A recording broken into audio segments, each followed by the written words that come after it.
Over the last 6 years, we've had 6 stellar individuals who were honored the Compliance Crusader Award in recognition of their amazing contributions to the corporate governance in this country. We are yet indebted for their acceptance of the Compliance Crusader Award, which has further served to add grace and value to the Compliance Awards and Symposium. We are delighted to have in conversation 3 of our Crusaders who are here today to share with you their stories before and after the honor.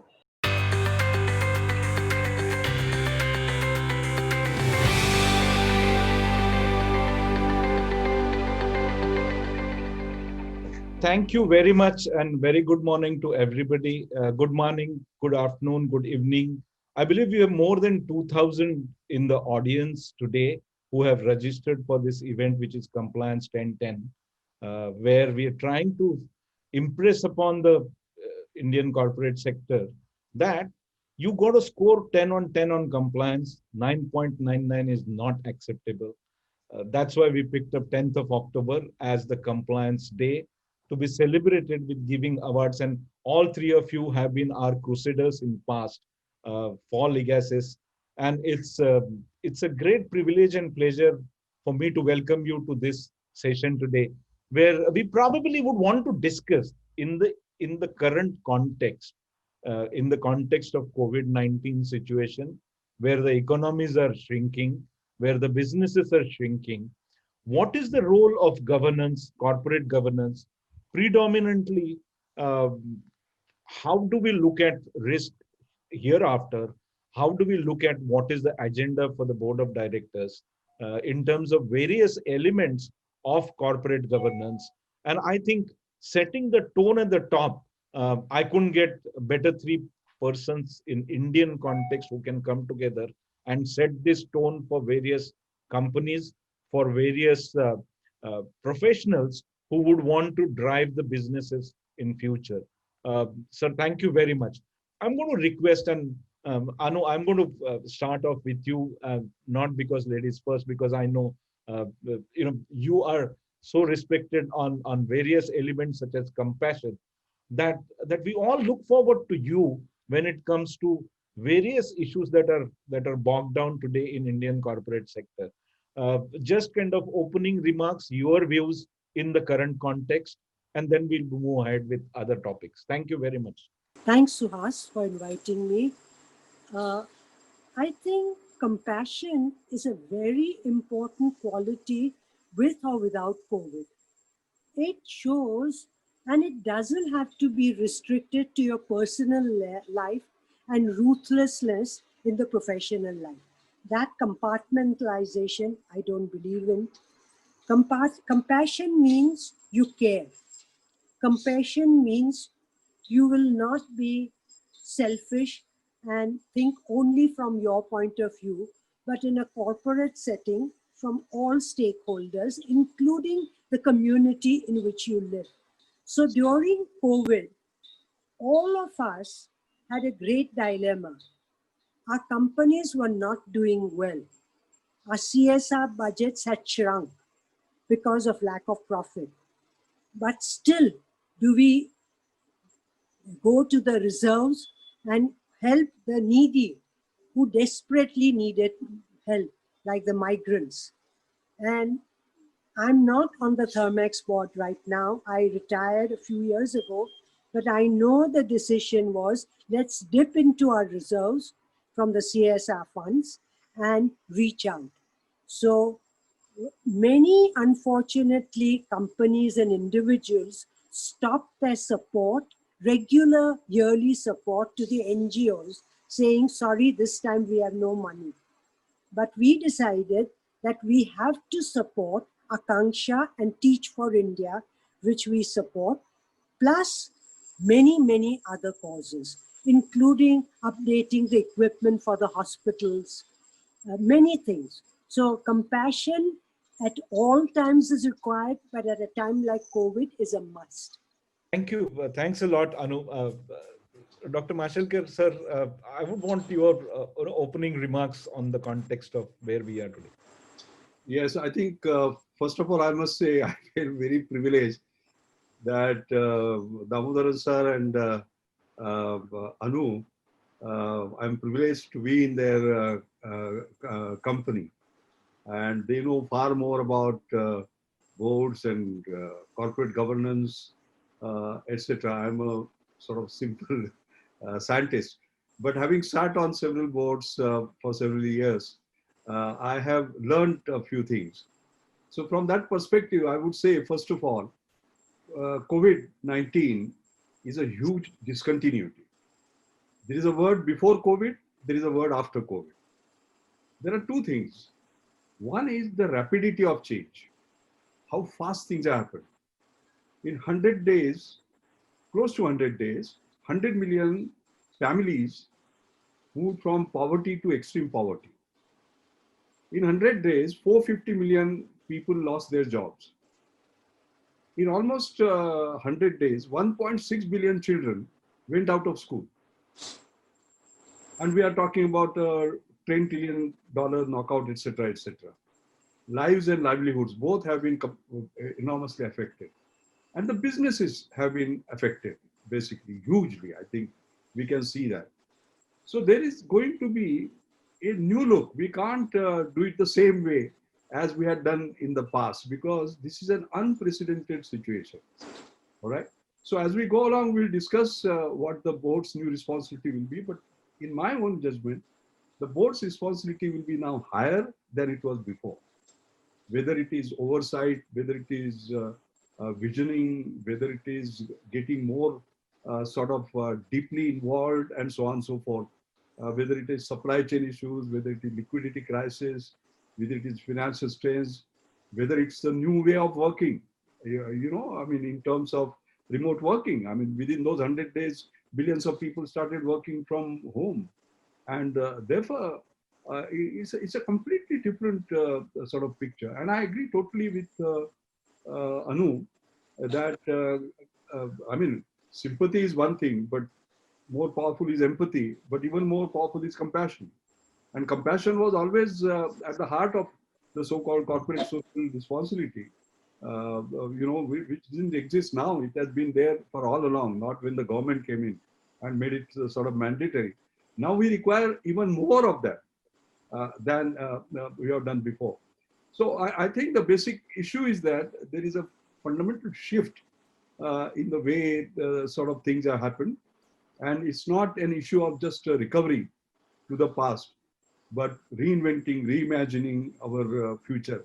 And there is an opportunity for doing that. No, thank you very much, sir. As kind of great optimist, you've kind of taken us on a very positive note, saying there is an opportunity to do something great in future. I'm going to request Mr. Damodaran for his opening comments before we dwell into some of the critical issues. Thank you, Suhas, for the opportunity and for giving me the privilege of being with two very eminent co-panelists, persons that I have looked up to, have admired their work, and now I get the ringside seat on their deliberations, which is a good thing.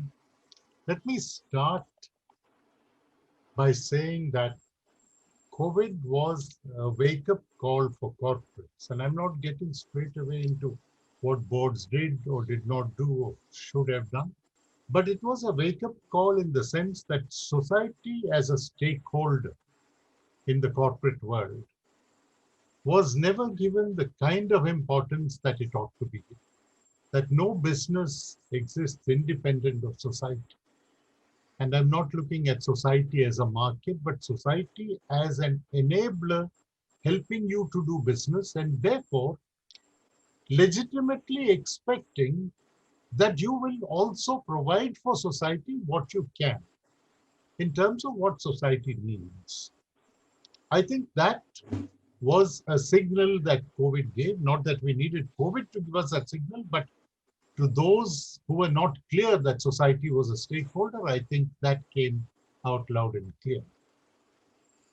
And for recognizing this and for doing what is right, you've got to move beyond the budgetary limitations of the CSR budget. As it is, and I heard this mentioned both by Anu ma'am and I think by Dr. Mashirka, that the CSR budgets are sometimes inadequate.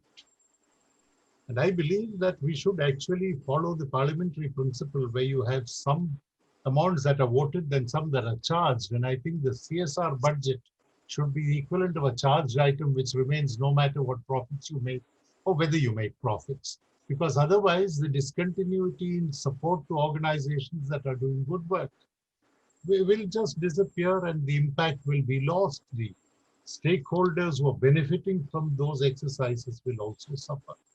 Empathy is important. Compassion is certainly important. But we should not see these as alternatives to doing business properly. Because I think if business is run properly, on the right lines, generating surpluses for all categories of stakeholders, that can coexist with compassion and with empathy and should coexist. I think also you need to look at the emotional quotient of leaders. It is in difficult times that you realize that the IQ is less important, the EQ is more important if you have to carry stakeholders along with you. And all of this, I need to mention, relates to my understanding of what corporate governance is.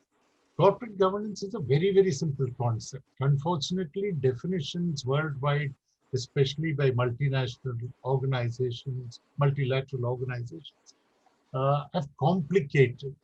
All that it means is doing the right things at the right time for the right reasons in the right manner. It's nothing more than that. And I think that is the mirror into which you should look when you're deciding what is right, what is wrong, are you being ethical in what you do. The test is if you pass these 4 rights, you're home and dry. You don't have to ask any other question to anyone else. Thank you very much, sir. I'm going to come back to Dr. Mashelkar on one very critical element that everybody has been talking about, which is to say that COVID-19 was not a black swan, as the Thomas Friedman actually articulated black swan events. This was really a black elephant in the room. In as much as when actually, we look at Adam Sweden uh, improvising on the black swan to say that this is black elephant, and I think Harvard Law corporate law review with corporate governance kind of modules popularized this, that this was not a small event. It's a huge event. It's an elephant in the room. It's going to come in your lifetime probably once in a while, but it's going to come there. And from that perspective, from the board of directors perspective, you got to now push your agenda for resilience, look at the risks. Because you see, in January, World Economic Forum came out with its own risk report, which talked about risks such as a disturbed economies as the primary risk that needed to be focused on to build resilience at the corporate board level. But that suddenly changed because I think the disturbed economies suddenly gave way to completely, disturbed globe, so to speak, post-COVID. So between January to March, the kind of migration that the risks have experienced in the global context and also in Indian context, makes us believe that we got to now recognize these black elephants. They're going to be reality. They're not going to be once in a while event, but we got to be prepared for it. How do you, sir, look at the risk as kind of a function of the board, and how do we build in that resilience which is now required? Yes, no, that's an excellent question because a popular term that is going around at this point is remote resilience, by the way. Okay, and how do you actually build that? I used to talk about Gandhian engineering. I have started talking about resilience engineering as a very important sort of topic. I think the important part to remember is that we can't control situations, but we can control how we respond to those, basically. So I think that is going to be the key, because this situation will keep on coming. I mean, today we talk about coronavirus pandemic. Tomorrow it will be something different. And we have gone through that. We have gone through SARS, Ebola, all sorts of this previously. Some are man-made, some are natural. Man-made was 2008, 2009, for example, the economic meltdown. And it had taken place even earlier. World wars, for example, were actually man-made. Tsunamis are, or storms are, natural. So we have to have resiliency built in as we sort of move on. And we have to look at the new risks. Like, for example, when you talk about remote working, you're all depending upon the devices that we're using at the point in time. Digitalization, decentralization, and decarbonization are becoming the key. But in the digitalization part, we are subjecting ourselves to cybersecurity, for example. Now, supposing just like the current physical pandemic, you have digital pandemic tomorrow, and there is a washout, you can't say I didn't expect it. So then you'll be a fool if you don't discuss in the boardroom, if you are going digital more and more. And as you can see, the digital budgets, by the way, I was looking at some interesting data. They have gone up very substantially during the post-pandemic. You know, they were on the average around 9%. They have gone up to 40%. And there are technology systems like cybersecurity, cloud native technology, advanced analytics, collaborative technologies, etc., where the investments are going suddenly during these last 6 months. So I think preparing for that is going to be very, very important. We cannot anymore say that, oh my God, we need to understand it. Okay. The second part of it is that resilience has many components. In fact, I gave a talk on the other day on the 10 tenets of resilience, and they include adaptability, agility, then resilience thinking, or your design thinking has to be resilient, then scenario-based planning, then there is a big purpose, the North Star, the entire organization, purpose comes before profit. So how do you remain focused on that? Then how do you remain digital ready? Because if you are not digital ready, you are going to be not resilient. Then fostering self-disruption itself, as Sony chairman said, if you don't displace your products yourself, your competitors will do for it. So that particular part. And then climate consciousness. I would say that if you ask me, this is a trailer if full-fledged climate crisis comes. Because the way the supply chains have got disturbed, the demand has got disturbed, and amplification, proliferation globally, I think is huge. This is just a trailer. This is just a warning for us. And if we don't learn from that, I think we'll be fooled. And finally, the autonomous innovation within the organization. These are the 10 tenets. Now, one can talk about each of these in detail. We don't have the time. But I would say that within India as well as outside, there are brilliant examples, case studies on how people have basically done it. I happen to be on the Reliance board. I've been very fortunate that I was on Reliance board, Tata board, then the Hindustan River board, Thermax board, and so on. So I've learned quite a lot.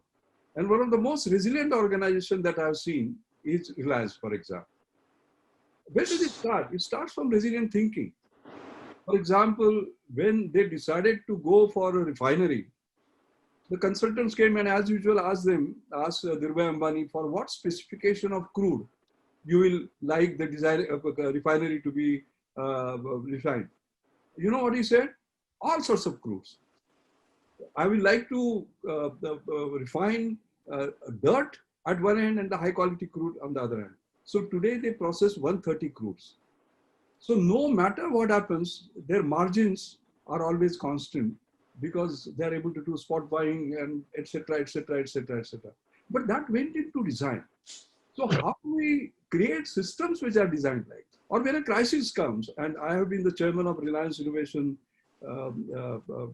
Council, and I remember in 2009 when this thing came, the disaster came in terms of economic meltdown. I remember Mukesh and myself talking And we said that, the big purpose for which we exist, we have to get the entire organization involved. And we created what is called as a Mission Kurukshetra, okay, which was a war between the evil and the good, so as to say. The evil was imitation and good was innovation. And we got the entire community sort of galvanized, making them a part of the crisis that we're basically facing, kind of a democratization where we start getting everybody sort of involved in that. And that continues, that Mission Kurukshetra continues. And it had these basic tenets, of extreme efficiency, war on waste and value maximization. And that became the principle. So we use that adversity. That's what I meant, that there is an opportunity when you see that adversity. So I won't go for too long. All that I would say is that all these tenets are extremely important. So that's why I'm saying the calamities will keep on coming. How do we prepare ourselves for that? I think is going to be the key as far as resilience is concerned. And remote resilience is going to be one of the keywords that you will hear for a long time. No, thank you very much, sir. I'm going to come back to Damodaran, sir. I think, sir, from the risk and resilience perspective, you had tremendous experience as regulator, as on the boards. You've seen probably much more than any other director has seen from all 365 degrees, so to speak. How do you? And the toughest part is really how to do it, or how to kind of address the risks, how to build in that resilience. Your thoughts and guidance on this, sir. This is a very interesting area because many people talk in terms of identification of risks as a starting point, and I think we got to go even further back, step backwards.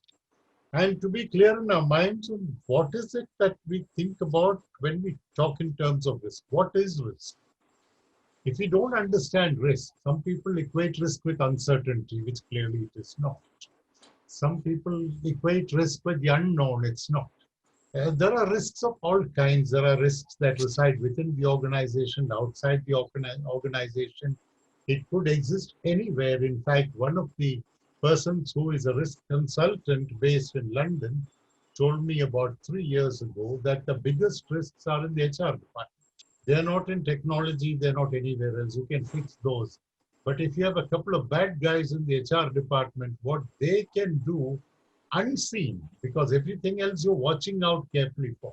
Here you think you parked some guy at the head of the HR department and you think he or she is taking care of it. No. That is where a lot of risk resides and a lot of things have to be seen. So risk can exist anywhere in the organization for any number of reasons. Regrettably, this is one area where most Indian companies haven't done enough. 10 years ago, no boardroom conversation consisted of discussions on risk. 10, 15 years ago. Today, they all talk about risk. Risk figures in everybody's conversation. The Risk Management Committee has finally gained center stage. It was somewhere on the periphery. Regrettably, even the 2013 Companies Act, which provided for 4 mandatory committees, didn't provide for a risk committee. SEBI had to step in later through the LODR and then direct the setting up of a risk committee. So the understanding of the importance of risk, starting from understanding what is risk, identifying risk, putting in place risk mitigation mechanisms, the takeaways from each of those risks as you handle them to see how they would be relevant when you address other risks. Organizational preparedness, for example. COVID has taught us a lot of lessons, taught the companies a lot of lessons. But one of the lessons, if they don't take away, they will be losing, paying a higher prices. When the next crisis of this magnitude comes, how prepared will you be in terms of what are context neutral responses? There are some context specific responses, but in terms of your context neutral responses, how prepared is the organization to see the risk coming, and to put in place whatever, defense mechanisms you need to do to address. Let's look at the composition of the risk management committees in many of the companies. Just because SEBI has mandated that there should be a company, there should be a committee, there is a committee. In many of them, they had the same members as the audit committee. Why? Because audit was earlier looking at risk. And now that you want a separate committee for risk, why reach out to other directors, ask the same people to do it? So one committee became two committees with no great value addition. If you look at the agenda of the risk committees, one is the composition. Look at the agenda of the risk committee. Do they actually address the risks? Or are they taking something which they believe is cast in stone, which is the risk register, that you don't revisit often enough? You don't move the risks up or down depending on their impact and probability. You don't look at whether your risk mitigation systems will actually measure up. Having put them in place, you don't have to continue them forever and a day. Look at whether they will measure up. Do they need strengthening? What more do you need? What kind of technological responses do you need? All responses are not human. What are your systems responses? Are there processes in place instead of relying on expert human beings? Are there processes in place so that as people go out, the processes will provide your defense mechanisms? And I quite liked what Dr. Mashirka said. He said that this is the trailer. When the major climate crisis hits you, how prepared you would be. But if you see the trailer and don't see where the problems lie, then clearly when the crisis hits you, it's almost as if you're going into a boxing ring with your hands tied behind and asking to be hit. You got to be prepared. If you're not prepared, it doesn't work. I would urge that most companies, and this was something that I heard from a scientist who chairs the risk committee on one of the top Indian companies. He mentioned that we think we know because there is a lot of subject matter expertise. What is the harm getting somebody from the outside, not on a continuing basis, to come look at what we are doing and see whether that is adequate? Maybe they have something more to say. I believe that all knowledge resides here in the boardroom with people in the boardroom, but we don't get in the benefit. I'm not for a moment saying convert that to a cottage industry, because there are lots of people who will give you advice merely because they think this is the new revenue stream for business. No, not that. But you are absolutely right. How prepared? I would say, firstly, how prepared are you? Then comes the question of how resilient are you? Are you in a position to understand risk, identify risk, look at where it belongs in the hierarchy of risks in terms of impact and probability? And once you have got some idea of that, prepare the organization. And one of the things I think, if we haven't done it in COVID times, we will never do it. One of the things we need to do is to invest in people. We always in the olden days said companies are about people, products, and processes. I always say, look at the dictionary order. People come first. You can copy processes. If I put good processes in place, you will copy it tomorrow morning. If I put out good products in the marketplace, you will have it day after tomorrow. Can you copy my people? What is it that goes into that human being in terms of skill sets, commitment to the organization, loyalty, challenging himself or herself to give up his best, be a team member, close ranks in difficult times, don't look at silos in the organization. Those are the big challenges for organizations, and if they haven't done that.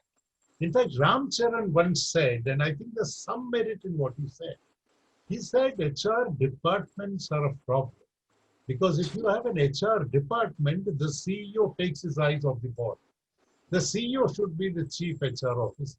Then organizations will succeed. No, thank you. Thank you very much, sir. And Anu, on that note, I'm going to come to you on how people are important, because you are hardcore HR professional first. How critical is it that in times like this or even post-COVID, how do you get to make sure that people are not only empowered, but good people are empowered in a better manner? Let me put it that way. Anu, your thoughts. Yeah. Suhas, as Mr. Damodar said, people is everything that makes a company do well or not do well, either way. Let me give you again from a personal example. Thermex is an engineering company, yet my father who started it, my husband who grew it, and I took over in between, were not engineers. So how did we grow? It was our people. They were empowered, they could run with an ideas, and our tolerance for mistakes. Every time they are not going to succeed. So if we want only success, but don't accept the problems that go with it, we have to accept both. So I think people is the most important thing. In fact, I would say, Mr. Damodar, you said the CEO should be the head of HR.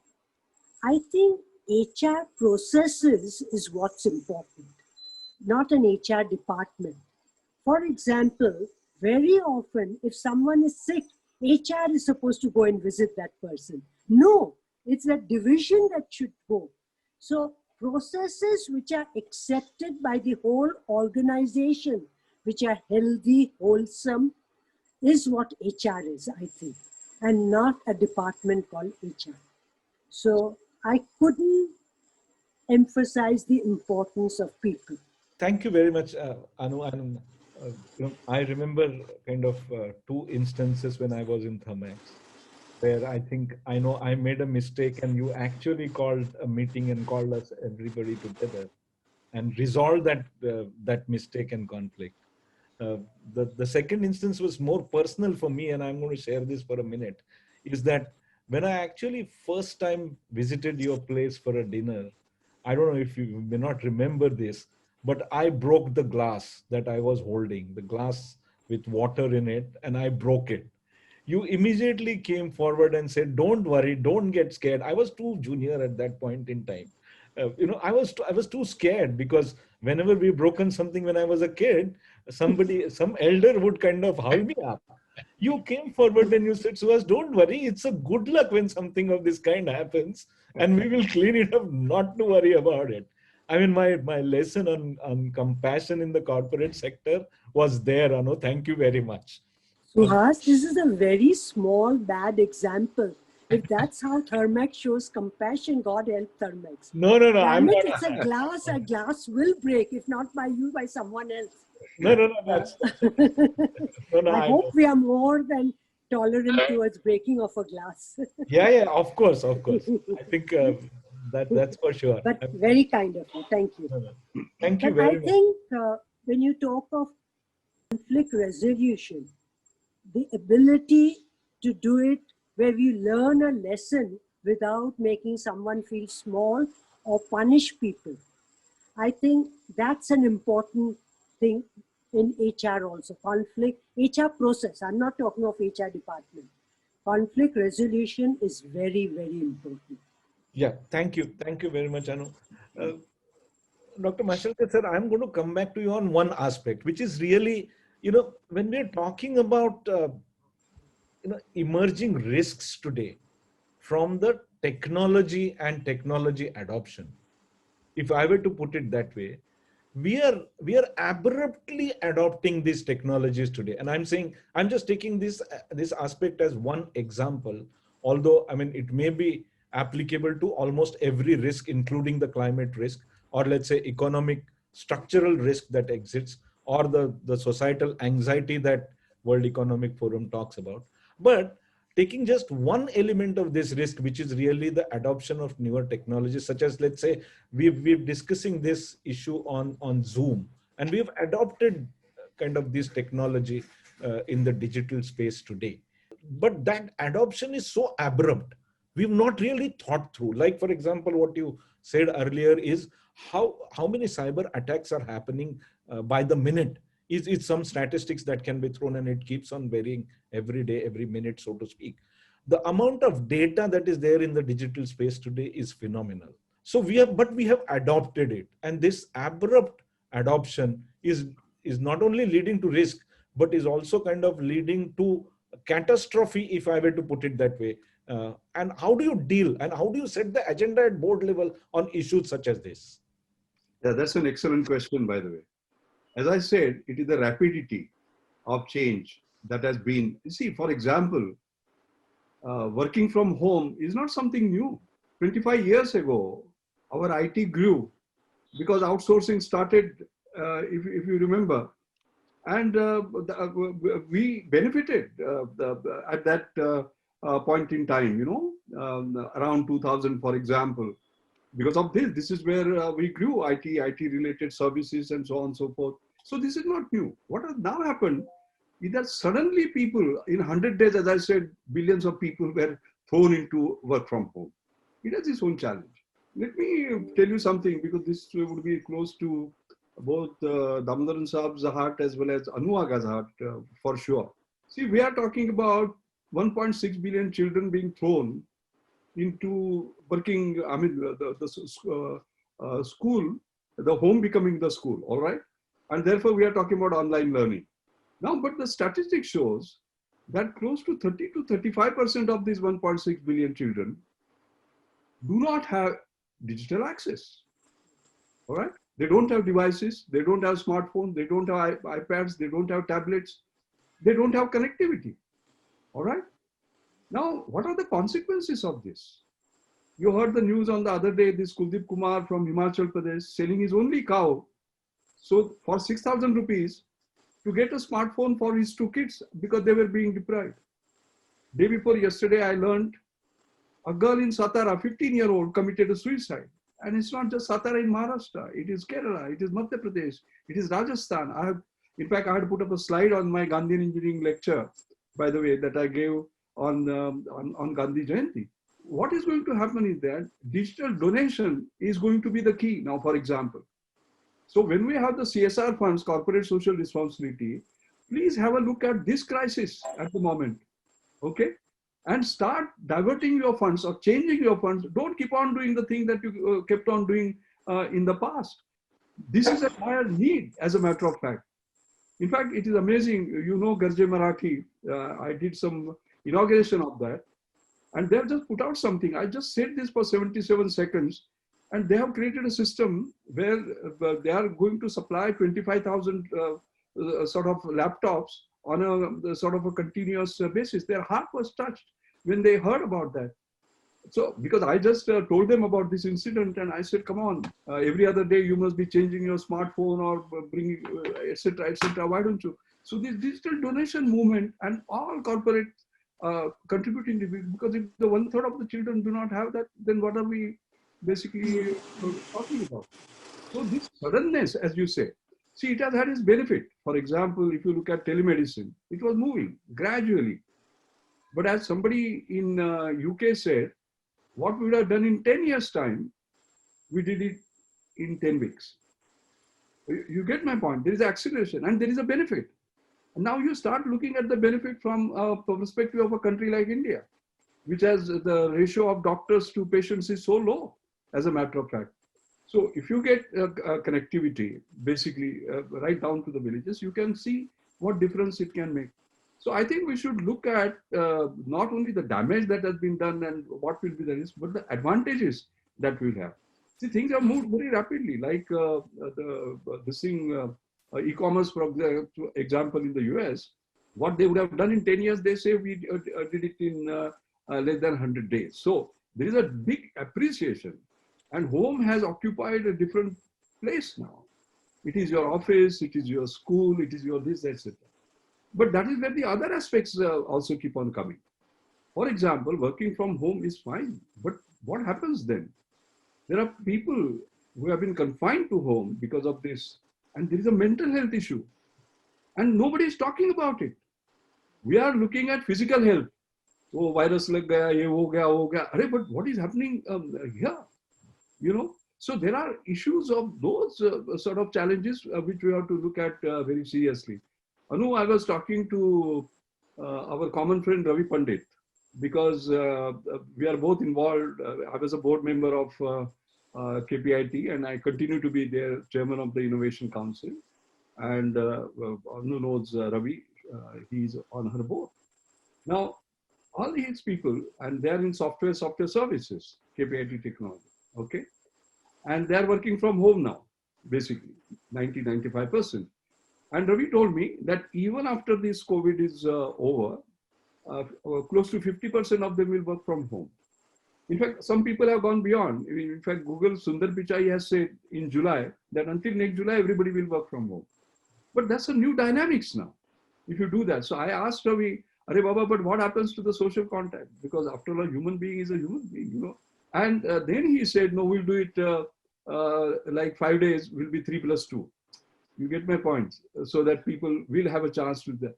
So we have to start looking at, I totally agree with Damodaran Saab. We have to start looking at HR in a completely different perspective in the post-COVID era. See, there is no comparison to the pre-COVID. I want to emphasize that it is not business as usual. It is not incremental. It is completely disruptive. There's a completely different new world. Sorry, Suhas. Since my friend Doc brought about the importance of devices for the poor, and you have an audience of 2,000 people, I'm very tempted to appeal to them to donate devices for the poor children to be able to continue their education. You know, the well-to-do people have books at home, the parents can teach them. The poor have no such facility. Even if there is a device, it's to be shared by so many, one device. So please help them. Otherwise, the educational gap is going to widen tremendously. Thank you. No, thank you very much. Thanks a Yeah, lot, yeah. Anu, for that. I think So, I will reach out. Yeah, Suhas, if I may just come in, Sure. just to sort of finish, because there is a bigger responsibility on part of the government as well as all of us civil society and so on. See, what happens is that affordability becomes the key. You get my point. Supposing India had innovated and they had a $10 tablet, let us say, these problems of selling the cow or committing suicide would not have happened. Now, does India have the capability to do that? We had. In 2001, there was what was called a Simputer that was created. Simple computer. Very affordable, you know, and it was ahead of tech in terms of technologies, ahead of some of even iPhone and so on and so forth. There are great features in that. What happened? And in fact, in 2001, it was rated as the best innovation in the world in this, you know, by the New York Times correspondent. But what happened to that? That should have been in the hand of people. We went for Akash, for example, $35. I remember Kapil Sibal, 2000. What happened? It is not there. Supposing it was sort of produced. So what was missing was whenever such an innovation takes place, or I myself, when I was DG of CSR, I said $2,000 laptop, why should it be? Why couldn't you create a $200? And Vinay Deshpande from Encore created a $200, by the way. But then what happens? It never moved forward because the public procurement policy, normally what happens is that there is a public procurement policy where government comes in and buys, say, 10,000 of it. Okay. Then there is a market validation, feedback, the product is improved, etc. That is what the rest of the country does. In fact, I've created a public procurement policy, you know, for Amitabh Kant and Niti Aayog, which actually takes care of that. I think short of that is one part is donation, but making it extremely affordable. So it is in the hands of those poor people. They don't go begging. And that capacity, whether it was Simputer, whether it was Akash, whether it was Mobilis in my time, it was always there, but we never as a country moved forward on that. Please let us do that. They don't have to beg. Nobody has to donate them. Please, we have the capacity to do that. We are in extreme affordability. We are masters, but affordable excellence, you know, high quality and low this. So my appeal, I'm talking like as a scientist and technology, otherwise I will not feel good. Please, sir, please. No.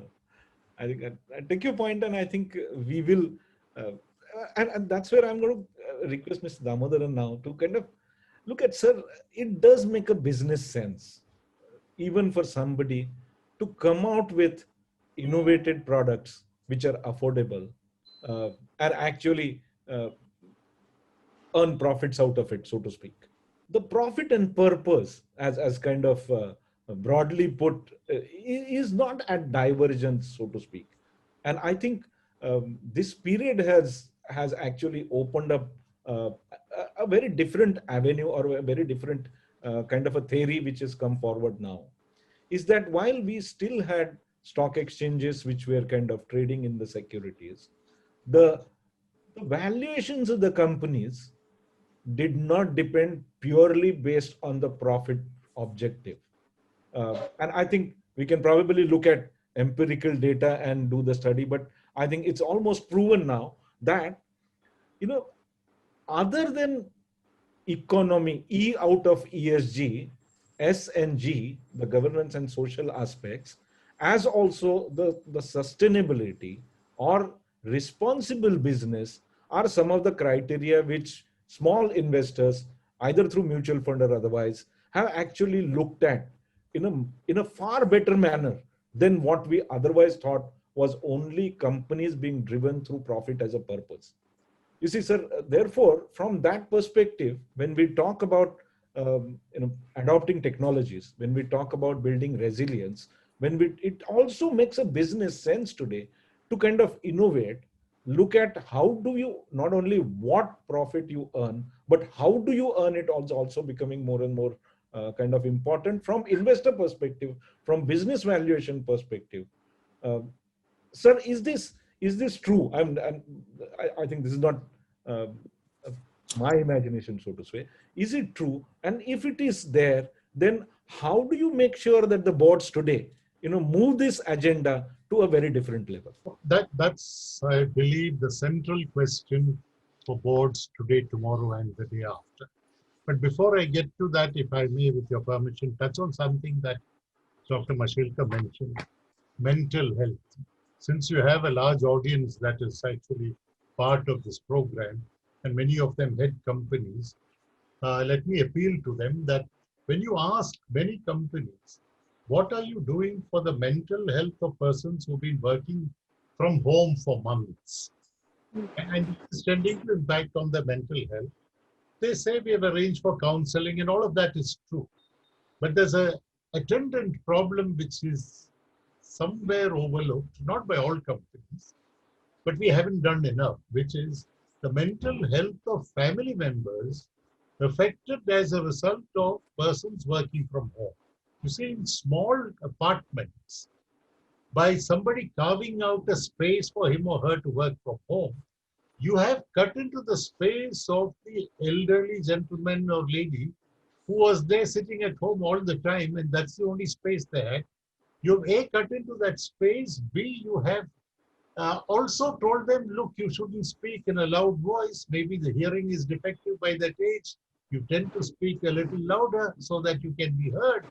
But you said, oh, don't do that because I am, working and therefore it will get disturbed. Children are subject to, all kinds of restrictions because they cannot shout and scream and play. Expressions of joy are toned down because somebody in the house is working. So what I appeal people is that the mental health, not just of your workforce, but also of their family members, should be a part of what you need to address. I thought I would take advantage of the mention of mental health that Dr. Mashika made and go on from there.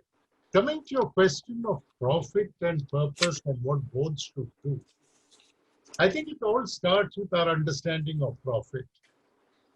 Many years ago, I mentioned somewhere, and I have not had occasion to revisit that profit is that amount that is legitimately earned and correctly stated. You got to earn it legitimately, you got to state it correctly. On both counts, there are people who fail, there are some who fail on either of the counts. But if that is profit, profit is not a bad word.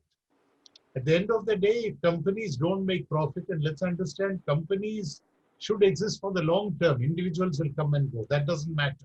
A good company should sustain itself on a long-term basis. Clearly, therefore, its operations should be based on values, on principles, on care for the community, on factoring in all of those that other stakeholders who do not directly impact on the way a company functions, that their concerns are also taken care of.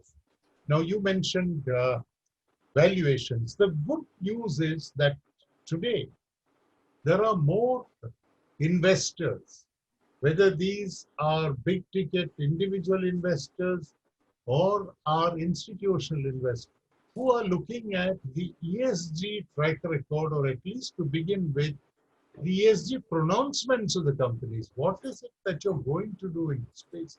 What have you done? Are you conserving water, consuming less water? Is your carbon footprint less than it was last year? It's a long way to go. We'll get there someday. This will be work in progress. But we need to move in the right direction in ESG.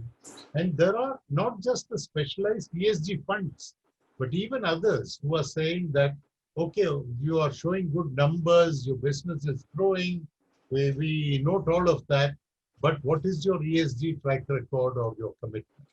And this does not derive from very voluminous reports that companies are required to prepare. You know, when you ask companies to prepare something, this is very, very prescriptive. And the simple formula is the longer a questionnaire, the less attention is paid to its responses, because you want to get it over and finished with. So you tick boxes that might be on close scrutiny, even internally inconsistent.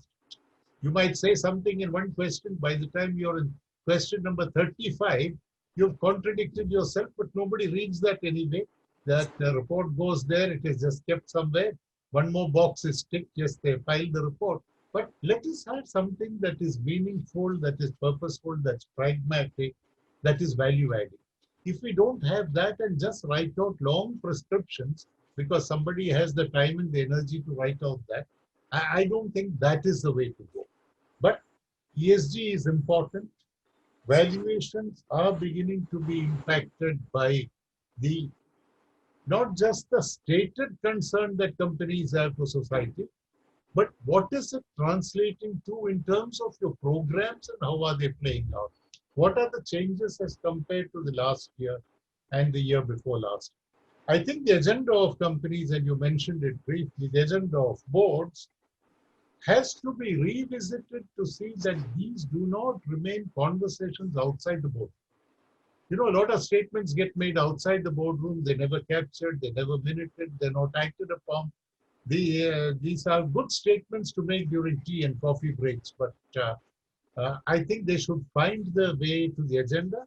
And if I may say so, to the in a day-long meeting, to the first half of the agenda, not the post-lunch session where outstation directors are looking at the watches to see how much time it will take to get to the airport. I'm talking about a non-virtual world in which we existed a few months ago.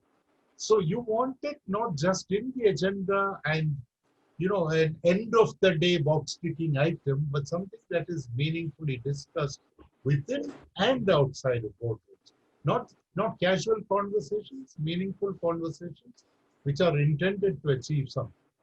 The one problem is that ESG does not lend itself to being captured easily in numbers. We still don't have a very robust model to capture. Yes, there are people who have developed models, but they aren't where they ought to be. And I think that is one area of activity that we need to work on. On a lighter vein, going back to, you know, the deprivation of school students because they don't have access to, you know, the tablets or the mobiles or whatever. I noticed something. There was a very well-intentioned friend of mine who gave away 10. He was well-intentioned, not very, very well-to-do. He gave away 10, you know, mobile phones, new ones, to people that were working with him, working with his friends, saying your children can use these. And guess what happened? All the parents appropriated the new good phones and gave away the phones with lesser capability to the children. And the children are nowhere better than they are at this point of time, because those phones are not good enough for them to take classes in a remote location. So I think good intentions, but translated well to see that the objective is achieved is the order of the day. And I think it's important to recognize, and this is what we started with, that yes, change is upon us. We've always been used to change, but change that is at a pace that we can handle. And I think Dr. Mashilka mentioned that the rapidity of change, the mind-boggling pace at which change hits you, how quickly and effectively can you stand up to that? It involves a lot of preparedness, a lot of planning, and empowerment was mentioned. I think that's very important. I have a very small, simple model that I advise companies, which I call the tripod model. The thing with the tripod is that all three legs have to be equally long and equally strong. Otherwise, there will be no stability in a tripod. So the first leg is empowerment. You've got to empower the people, not take all the decisions, not centralize. Empowerment is not by itself enough. You've got to incentivize them to exercise the powers that are today, that they're able to exercise. Why would they do that? And then you've got to hold them accountable. Because just empowerment and incentivization is a very heady cocktail. People can run away from that. So there also ought to be accountability, not in terms of finding fault with everything that's gone wrong, but holding people accountable for mala fide intent. Because human beings will make mistakes, and we did talk about the function of the HR. I think the best persons who manage human resources are the ones who tell the people who made the mistakes, thank God you took a decision, otherwise you wouldn't have made a mistake. Because you are here to take decisions, not to avoid decisions and thereby avoid mistakes. Because even not taking a decision is a mistake. But our system doesn't punish that, and there is safety in indecision. You punish errors of commission, you never punish errors of omission. So we need to cross some of those bridges to see that a workforce that is empowered and incentivized is also held accountable, not for the correctness or otherwise of their actions, but for the bona fides or malafide of their actions, depending on which side it is. No, thank you very much, sir.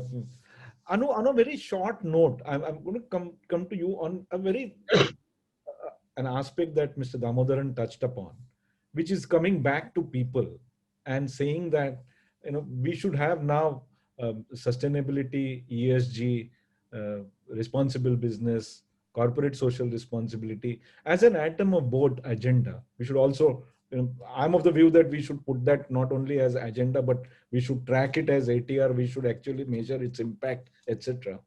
But again, when you talk about empowerment, incentivization, accountability, everything comes back to people, and everything then comes back to the culture within the organization. You had such a phenomenal experience, and I know what all you have done to set the culture right. And it's not very easy. But while we may have tone at the top rightly set, but it's the middle management that probably would frustrate your objectives. You know, and I know it's not easy, but how do you tackle these problems so that at the inception, or what Dr. Mashalkar said is at the design stage itself, we inculcate something which is important so that it doesn't fail. Suhas, I think though you say the problem is at middle level, I would say with most companies, the problem is at the top. They say one thing which is correct, but they do something quite differently. They don't walk their talk. So then people don't take them seriously.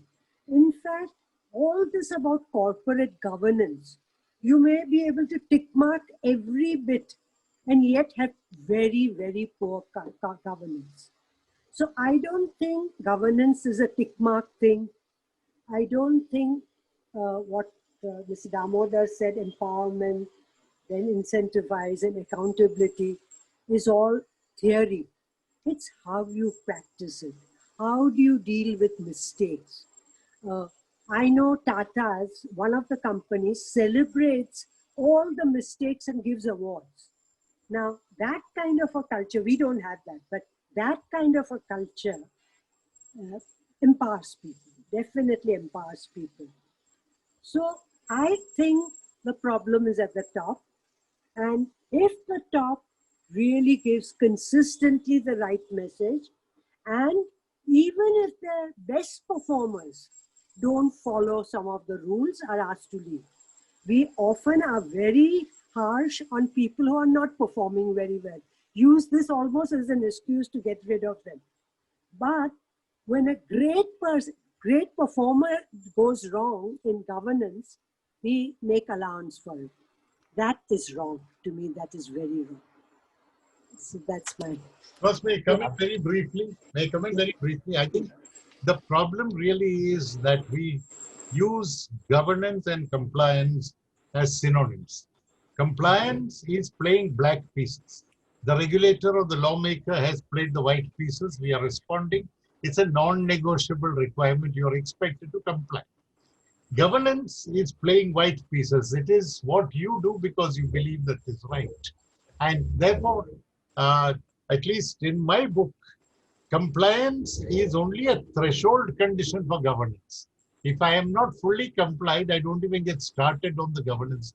Well, thank you very much. Dr. Saab, yeah. Yes, yes. I wanted to come back to what Damodaran Saab initiated and Anu took forward. You know, you mentioned about what the Tata companies do in terms of you know, people failing and rewarding, etc. There is an interesting story which the audience might want to know how it originated. There was a meeting of top management of Tata's in Goa, and they had invited me to give a talk.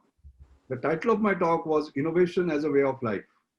Okay, J.J. Irani organized that. Ratan was in the audience. And I talked about the issue of risk-taking. And I said, a CEO friend of mine who had come from US said to me that we don't hang people who make mistakes, but we don't, we do hang people who don't take risks. What do you do in India? Correct, yes. And I said, we hang people who take risks, you know, and there was a big laughter. But there was one person who did not laugh. It was Ratan. So during tea, he asked me, what do we do to promote that particular culture? So I said, reward those who dare to try. And that is the name of the program, Daring to Try. In fact, I was the chairman of the jury for the first trip. So what they do is that people who are able to think out of the box, where chances of failure are very strong, they actually reward them. All right. Now, Damodaran Saab, what happens is that they have started that from 2007 onwards. That's the most popular award, by the way. People going out of the box and thinking. But it has made a transformation within the organization. For example, about 7-8 years ago, I was the chief guest for giving away the Innovation Awards at Tata Motors. And they had exhibited what they had achieved. The first stall was, yes, we did it. That means we sort of went for out-of-the-box ideas and we succeeded. The second was we are at it. That means we are trying these audacious ideas. And third was, yes, we tried, but you get my point. This is the first exhibition where I saw the failures being displayed very sort of, okay. In fact, Damodaran Saab, I started that process in National Chemical Laboratory in 1989. I created what is called as a kite flying fund, where chance of success will be 1 in 100, but I will fund it. Of course, only 1% of my budget, otherwise I will lose my job. When I went to CSR, I created a new idea fund. Didn't want to call it kite flying fund because Parliament was just 1 kilometer away. Public was being used for kite flying. And then for CSR, I created New Millennium Indian Technology Leadership Initiative, where I gave these grand challenges like $2,000 laptop for $200. And the greatest amount of risk taking was done there, by the way. Private sector was given money to take up those challenges in partnership with public institutions. Public institutions were given grant and they were funded. The private sector was funded and the money to be returned only if they are successful. You know, it was like an incredible scheme. It was not venture capital, it was adventure capital, but it was all risk promotion. In fact, I'm on the Godrej Agrovet board, and we had one-day meeting which described only the failures, basically, and what were the lessons that we learned, as a matter of fact. So when I talk to the young people, I always tell them, interpret fail in a different way. FAIL is first attempt in learning, all right? and your best guru is your last mistake. All right. So I think that culture has to come, and this is precisely the reason, our current systems where we just do not allow that kind of a decision making, because there will be a knock on your door after 10 years. And just a very brief comment. I mentioned several years ago to the then CVC that an act includes an omission to act. Why are you only looking at the guys that are acting? Absolutely. I totally agree. In fact, I had pleaded, by the way, for CAG, because I said, look, the scientific institutions are audited in the same way. Yes. As, I mean, it is almost like road building. Have you built 25 kilometers per day or not? Science is not like that. Science is exploration. So let us have different kind of audit systems, basically. And in fact, they had planned even a full day discussion, which never happened. And we continue to be with the old systems. You can't flower, you can't innovate. I mean, No, sir. Therefore, I think one critical area which is really unlearning of what we were taught till now as corporate executives was to say that performance and economic performance, so to speak, was a predominant criteria for you to grow within the organization. Even as an in-house lawyer, when I started my career, it was looked at as a cost center. And over the period of time, they started asking questions such as, how much amount of money you saved for the company. You see, but it was all translated into a performance which was in the numbers. And as you rightly said, sir, the failures were never kind of, looked at or never kind of accounted for. How do you bring out this change? Sir, all of us agree that, and this again has to be driven from top, completely in agreement with it. But how do you bring out this change? Damodaran, sir? No, I think Dr. Mashelka put it very well. If I may summarize in 2 words, you must celebrate failure. Because what is failure? Failure is an attempt made by somebody to reach a certain stage, a certain goal, and for whatever reason, he or she didn't make it there. But the enormous amount of learning, as he said, your last failure is your best teacher, your best guru. I think it's now universally recognized that failure teaches you much more than success. Of course, the additional statement is equally important. Therefore, you should not consciously fail in order to learn lessons. But then failure will happen. Nobody's score. I mean, you're talking about 10 out of 10 on compliance. That is fair. But in the world of decision making, it's only the person above that has a 10 on 10 score. If you take 10 decisions, you're not going to get all of them right. And then what happens also, if you think all your decisions ought to be right, you wait for more and more data, more and more information, and then you get trapped into indecision. Why? Because you are in search of perfection. I heard once from a former Prime Minister of India, and that statement stayed with me. He said, he spoke in Hindi, he said, Antim Satya ke khoj mein jeevan barbad mat karo. So long as you're moving in the right direction, what is Antim Satya? Who has seen Antim Satya? Do the right thing. You get a sense of, and I want to refer back to what I said earlier. At the end of the day, if you look into the mirror, will the person looking at you from the mirror tell you, okay, you didn't do too badly.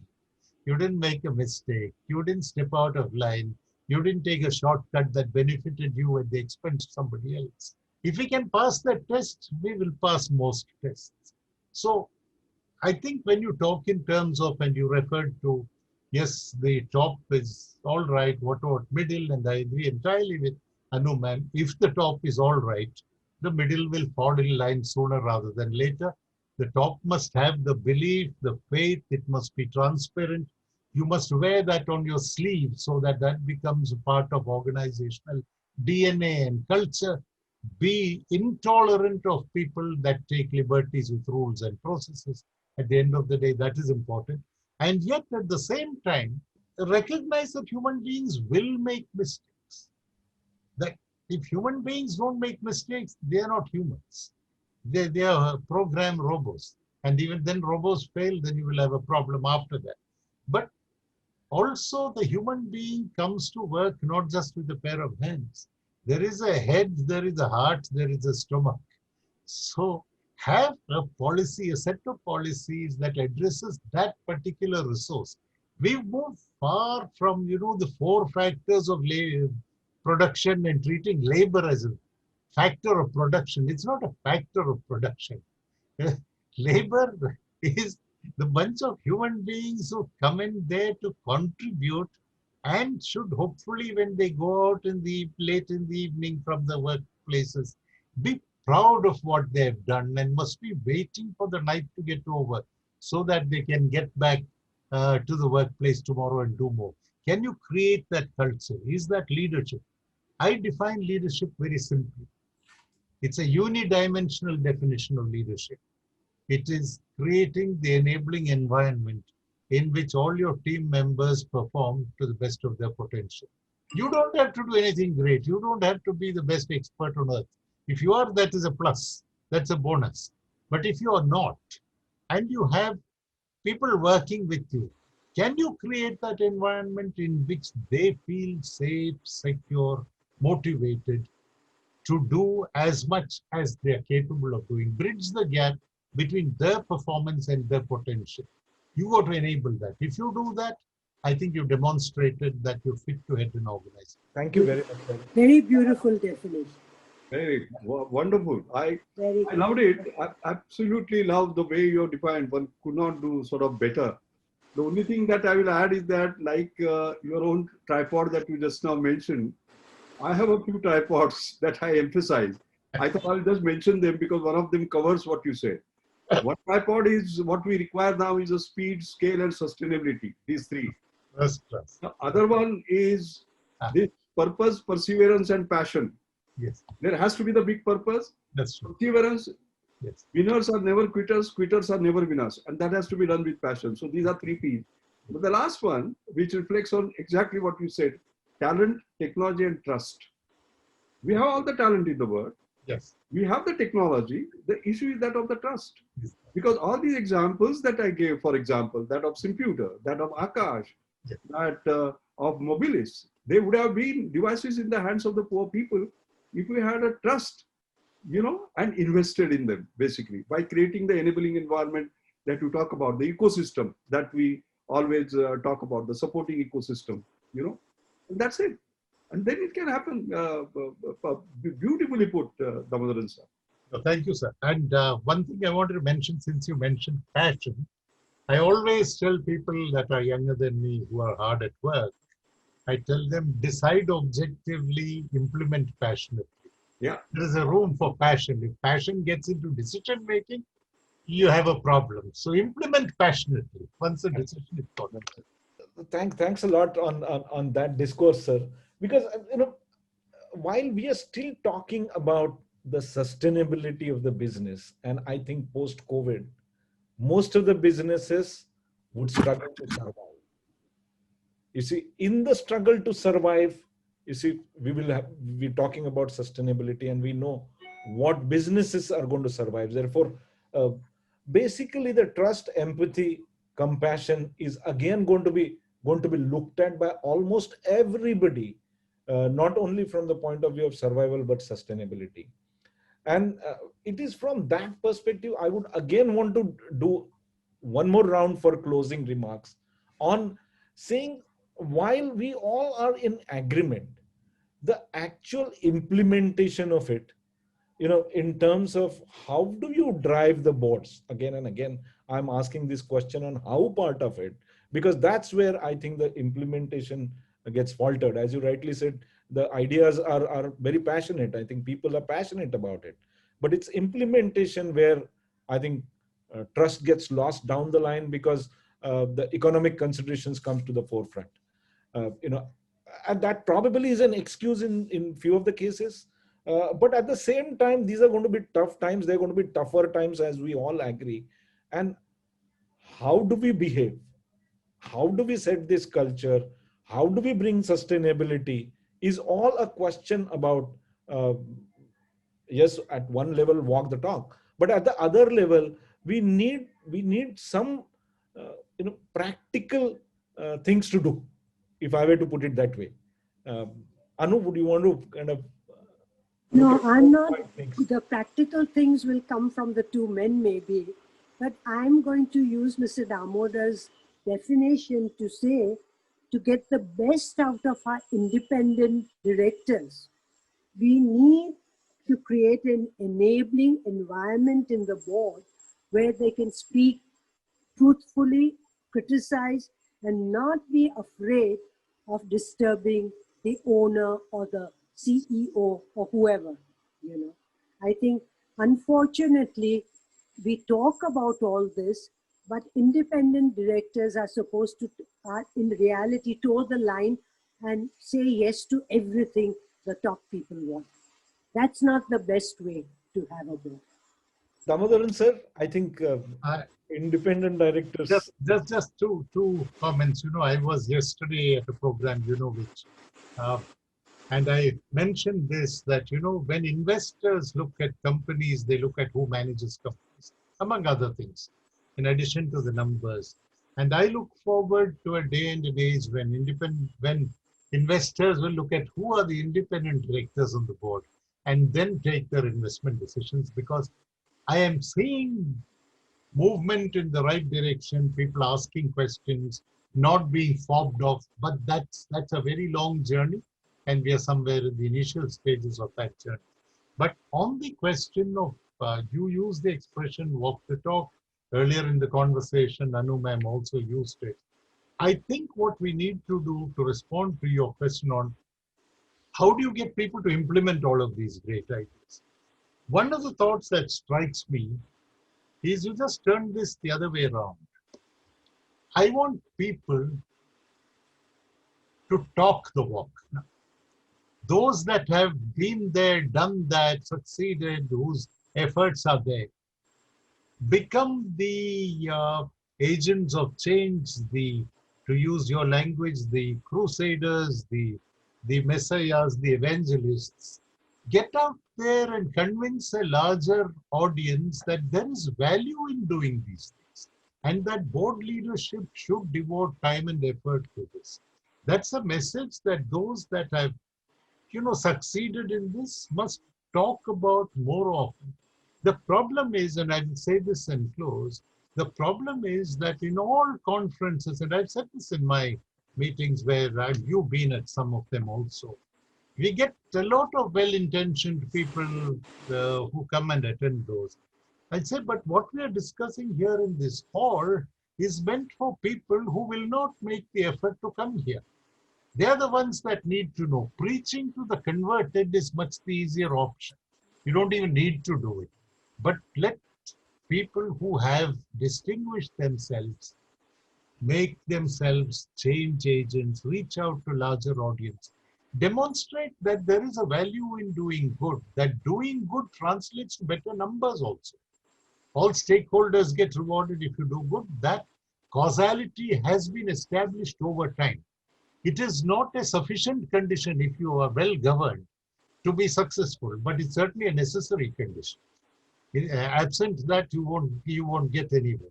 So that message, who is going to talk about it to spread the word around? That's the real challenge. Thank you very much. Dr. Saab? Yeah, I think, as usual, Damodaran Saab has put it so well, very difficult to come after him. But I would endorse what he said. I think picking up one of his last sentences, see, there are two issues. One is doing well and doing good. That means you make a lot of money and one day you say, oh my God, what did I do for the society? And you create a foundation.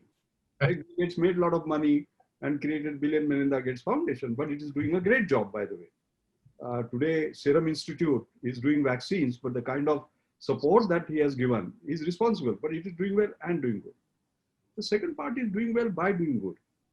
Doing good itself is a good business, basically. I call it CSR 2.0 as against CSR 1.0. And I much prefer that because its impact is far larger. That 2% of net profit will do very little for you, by the way. Okay. So the big intentions, they matter. That's the first part. The second part, what Damodaran Saab says is absolutely right. Doing good to the society also helps you doing well. For example, jobs. just this morning I was reading a report because I'm deeply interested in the relationship of the new energy that is going to come and the jobs. And I found the McKinsey data show that if you put it in the renewable energy like solar, wind, this, etc., per $1 million that you invest, you create 77 jobs. If you use the second part, that is the energy efficiency in organizations, industry, that and the other, etc., you create 75 jobs. But if you look at oil and gas, you create 27 jobs. So you create more jobs by getting into sort of renewable energy. That's the point I'm endorsing quantitatively with what Damodaran Saab has said.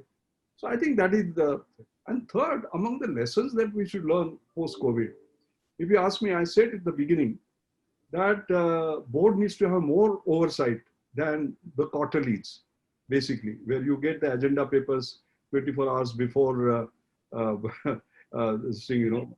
Yeah, that is not the way. Continuous engagement is going to be important. That is number one. The specific skills of the board members, each one of us brings something to the table. You know, for example, I understand very little finance, but I do understand something on technology and innovation. So I bring that. But somebody else, you know, like Arundhati sits on the Reliance board, she brings finance, for example, maybe not technology and so on. So each one of us have different skills. How they can be utilized maximally, that becomes the second part. And third, because of the digital world, we have a possibility of continuous engagement. The problem is that we wake up only when the board meetings are there or the subcommittee meetings are there. How do you get continuous engagement? So supposing we create a board portal, all right, which is of course well protected for internal conversations, basically, so that as we progress, as we take decisions, as we, etc., there is a continuous engagement, involvement, and information dissemination. Basically, why we should not be creating a board purpose, and why the government should not make it mandatory for improving, let us say, the role of the independent directors, as well as their contribution, as well as bringing in transparency. It is talent, technology, and transparency also, not just trust, basically.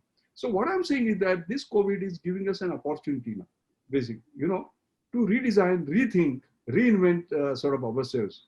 These are, I mean, just one thought. There could be 10 such thoughts, you know, basically, which we should carry forward.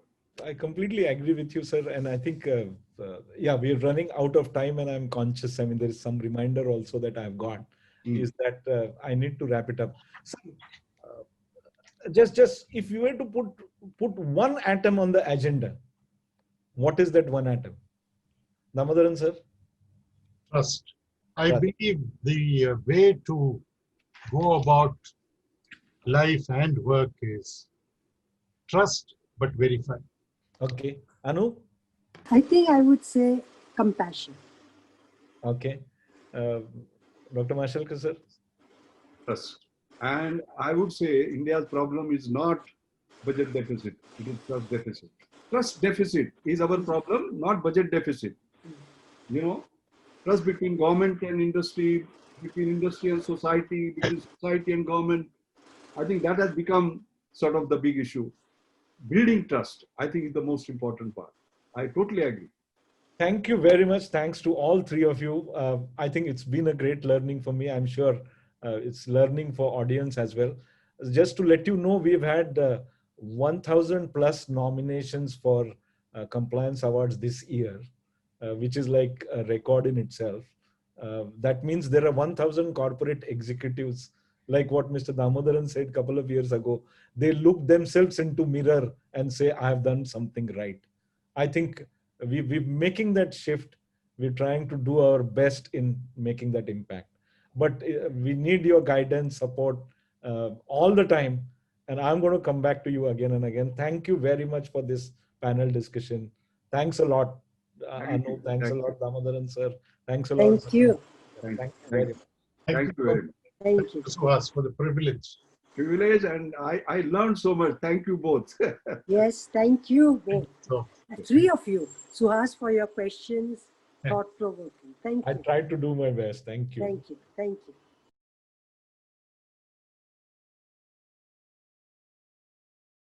Thank you, panelists, for your time.